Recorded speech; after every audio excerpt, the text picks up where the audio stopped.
केरल के वायनाड से सांसद प्रियंका गांधी ने प्रधानमंत्री नरेंद्र मोदी से एक बड़ी मांग की है। इसके साथ ही मोदी को उनके पुराने वादे भी याद दिलाए। प्रियंका के इस पत्र के बाद केरल में पैर जमाने की कोशिश में लगी बीजेपी को और मुश्किल हो सकती है।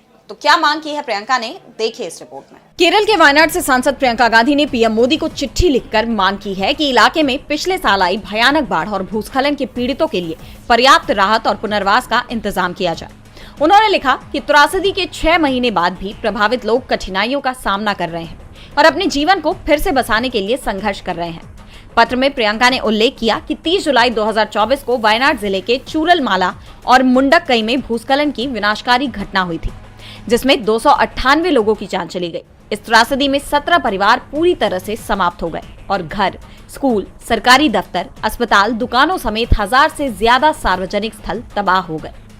उन्होंने लिखा कि इस आपदा ने शिक्षा प्रणाली को भी बुरी तरह प्रभावित किया है।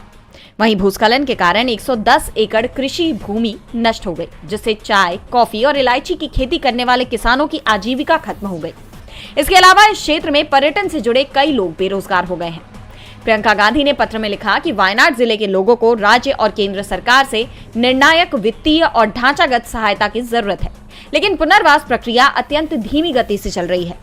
इससे पीड़ितों की पीड़ा और बढ़ रही है, क्योंकि उनके भविष्य को लेकर अनिश्चितता बनी हुई है। उन्होंने बताया कि केरल के सांसदों द्वारा लगातार आग्रह किए जाने के बाद केंद्र सरकार ने हाल ही में 529.50 करोड़ रुपए के राहत पैकेज की घोषणा की है। हालांकि ये राहत पैकेज न केवल अपर्याप्त है, बल्कि 2 शर्तों के साथ आया है। पहला ये कि राशि अनुदान के बजाय ऋण के रूप में दी जाएगी, और दूसरा कि इसे 31 मार्च 2025 तक पूरी तरह खर्च करना होगा। ये शर्तें पीड़ितों की पीड़ा को और बढ़ाती हैं।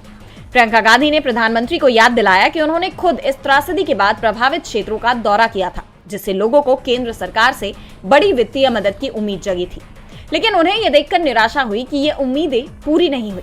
केंद्र सरकार की तरफ से इस आपदा को राष्ट्रीय आपदा घोषित करने से इनकार करना भी पीड़ितों के लिए बड़ा झटका था। हालांकि बाद में इसे गंभीर प्रकृति की आपदा घोषित किया गया, लेकिन ये पर्याप्त नहीं है।